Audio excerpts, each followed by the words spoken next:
SEBI chief व अडानी के महाघोटाले को लेकर कांग्रेस ने देश भर में प्रदर्शन किया।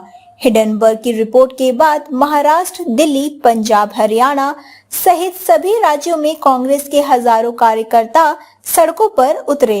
सेबी चीफ माधवी बुच के इस्तीफे और अडानी के महाघोटाले के भ्रष्टाचार की जेपीसी द्वारा जांच की मांग भी की। दूसरी ओर कांग्रेस कार्यकर्ताओं ने मुंबई के ईडी ऑफिस पर मोर्चा निकालकर विरोध दर्ज कराया। दिल्ली के जंतर मंतर पर सरकार के खिलाफ नारेबाजी करते हुए प्रदर्शन किया। मुंबई में इस आंदोलन का नेतृत्व कांग्रेस सांसद वर्षा गायकवाड़ ने किया। कांग्रेस ने मुंबई में ईडी दफ्तर पर धरना दिया। कांग्रेस ने यह मार्च मुख्य मांग अडानी घोटाले की जांच कराने को लेकर निकाला था। इस मार्च के दौरान कई कार्यकर्ता आक्रामक नजर आए। इस बीच ईडी दफ्तर के बाहर कई कांग्रेस कार्यकर्ताओं को पुलिस ने हिरासत में लिया। मोदी शाह पर भ्रष्टाचार के मामले को दबाने का आरोप भी लगाया। ईडी ऑफिस के बाहर भी सैकड़ों की संख्या में कार्यकर्ताओं ने नारेबाजी की। इस बीच विपक्षियों को बेवजह गिरफ्तार करने का आरोप लगाया। कांग्रेस कार्यकर्ता सभी राज्यों के ईडी ऑफिस के बाहर विरोध प्रदर्शन किया। वहीं दिल्ली में जंतर मंतर में प्रदर्शन किया। कांग्रेस नेता सचिन पायलट ने कहा, अगर सरकार कुछ नहीं छिपा रही है तो उसे जेपीसी जांच के लिए मना नहीं करना चाहिए। वैसे भी जेपीसी कमेटी का अध्यक्ष भाजपा से ही होगा। राहुल गांधी ने 11 अगस्त को कहा था कि अडानी महाघोटाले की जांच सेबी को दी गई है। अब खबर है कि सेबी की चीफ माधवी बुच भी अडानी महाघोटाले में शामिल है। मतलब घोटाले की जांच करने वाला ही घोटाले में शामिल है। अडानी ग्रुप पर हमारी रिपोर्ट के लगभग 18 महीने हो चुके हैं। कोल्हापुर दरिंदगी, नाबालिग बच्ची की रेप के बाद हत्या।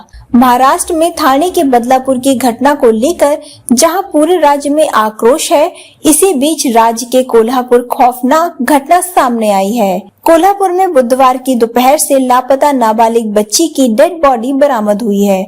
शुरुआती जांच में सामने आया है कि बच्ची की रेप के बाद हत्या की गई है।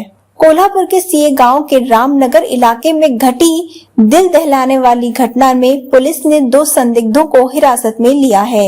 इस मामले में देवेंद्र फडणवीस ने कहा कि बिहार से एक परिवार यहां आया है। पीड़ित के काका की कल दोपहर मारने के बाद लड़की घर के बाहर निकल गई तो रात 10 बजे तक वह घर नहीं आई, तो परिवार वाले इसकी शिकायत लेकर पुलिस स्टेशन गए। रात भर खोजने के बाद उसका शव पुलिस को मिला है। अंदेशा है कि उसके साथ दुष्कर्म किया गया है। इस मामले में पुलिस आरोपियों को पकड़ने के लिए प्रयास कर रही है। शक के आधार पर पुलिस ने कुछ लोगों को हिरासत में लिया है। बिहार के परिवार के साथ न्याय किया जाएगा और आरोपियों को कठोर कार्रवाई की जाएगी। वहीं महाराष्ट्र के मुख्यमंत्री एकनाथ शिंदे के बयान देते हुए कहा है कि हमारी बहनों पर हाथ उठाने वाले, छोटी बच्चियों की जिंदगी से खेलने वाले, उनके साथ दुर्व्यवहार करने वाले किसी भी व्यक्ति को बख्शा नहीं जाएगा।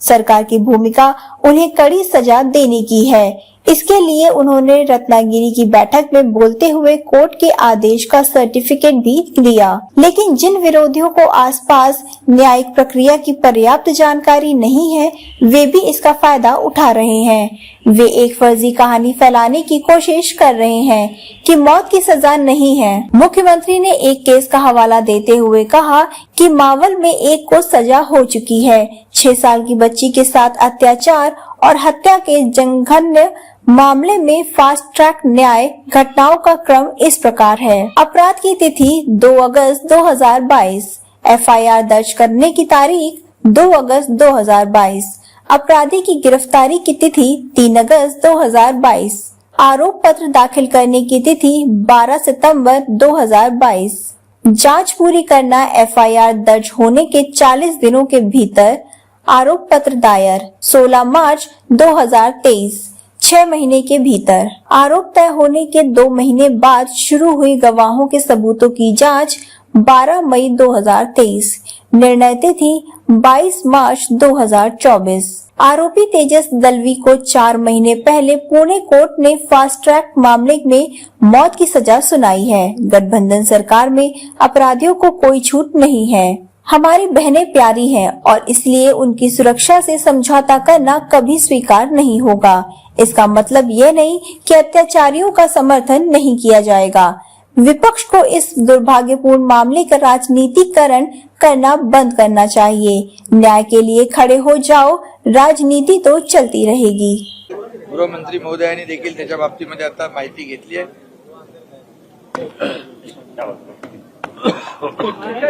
जी काही घटना घडलेली आहे, बिहारमधनं हे कुटुंब या ठिकाणी आलेलं आहे आणि काल दुपारी त्या पीडितेच्या काकांनी तिला मारल्यामुळे ती बाहेर पडली आणि मग रात्री 10 वाजता पोलीस स्टेशनला तक्रार आली की ती पोरगी सापडत नाही आणि मग पोलिसांनी रात्री शोध घेतला तर सकाळी तिचा मृतदेह सापडलेला आहे आणि संशय आहे की लैंगिक अत्याचार देखील झालेला असण्याची शक्यता त्या ठिकाणी आहे।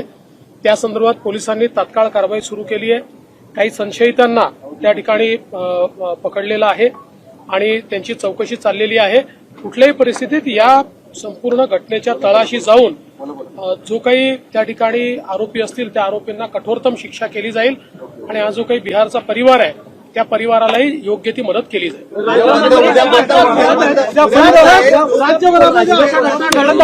शासन कार्यक्रमांमध्ये मग्न असल्याची टीका केली जाते। एकच बघा, हा कार्यक्रम काय कुणाचा या लाडक्या बहिणींना, आमच्या बहिणींना एक त्यांना आधार देण्याचा कार्यक्रम आहे आणि याच्यामध्ये बहिणी स्वतः उपस्थित राहतात। त्यामुळे विरोधकांना ही जी योजनाच आहे ही योजना त्यांच्या पायाखालची वाळू सरकणारी आहे।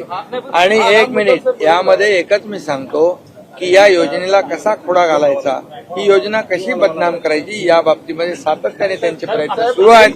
आणि म्हणून जे आंदोलन बदलापूरमध्ये झालं ते आंदोलनाची पार्श्वभूमी पाहिल्यानंतर एखादं आंदोलन होतं सुरुवात आणि स्वतः स्वयंस्फूर्तीने होतं, तिथे लगेच मुख्यमंत्री माझी लाडकी बहीण योजनेचे बॅनर आले। त्यामध्ये ताबडतोब त्या ठिकाणी पोलिसांकडून माहिती घेतल्यानंतर पूर्णपणे या लाडक्या बहिणीच्या योजनेला बदनाम करण्यासाठी रेल रोको केलं। रेल रोको केल्यानंतर इतके 7-8 तास लोकांना वेठीस धरणं ही कुठलं राजकारण आहे। आणि म्हणून मी एवढंच सांगतो की ते आता कोर्टामध्ये याला फाशी झाली, मी म्हणालो, ते म्हणतात कुठे फाशी झाली। मी आता मगाशी त्याचं कोर्टाचं पुणे सत्र न्यायालयाचं देखील ते जजमेंट दाखवलं। आणि म्हणून काही बोलायचं, खोटं बोलायचं, रेटून बोलायचं, या अशा प्रकारची वृत्ती जी काही विरोधकांनी अवलंबलेली आहे त्यांना खरं उत्तर या माझ्या बहिणी देतील आणि नक्की त्यांना याचा सडेतोड उत्तर माझ्या या लाडक्या बहिणी देतील।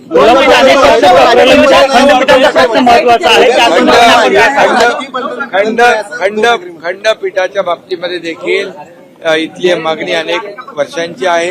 15 ऑगस्टच्या कार्यक्रमाच्या वेळेस मी स्वतः मुख्य न्यायाधीश आहेत त्यांच्याशी चर्चा केली, आमच्या गृहमंत्री महोदयांनी चर्चा केलेली आहे आणि ते देखील लवकरात लवकर त्याचा सकारात्मक निर्णय लागेल।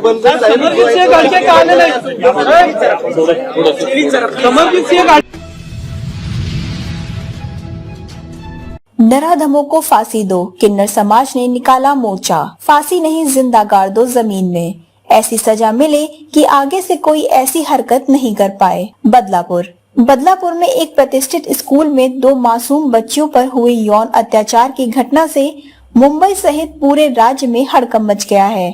जिस समय कोलकाता की घटना से देश भर में गुस्सा फैला हुआ है, उसी समय बदलापुर की इस घटना ने भी सभी को हिलाकर रख दिया है।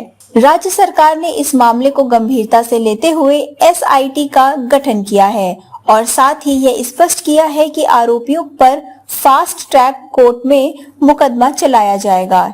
इस बीच कल्याण, अंबरनाथ, उल्लासनगर के किन्नर समुदाय ने भी एकजुट होकर बदलापुर पुलिस स्टेशन पर मोर्चा निकाला और आरोपियों को फांसी देने की मांग की। किन्नर समुदाय की ओर से कोमल और सोनाली ने कहा, जब किसी के घर में बेटी का जन्म होता है तो हम बधाई देने जाते हैं, लेकिन ऐसी घटनाओं को देखकर हमें भी गुस्सा आता है।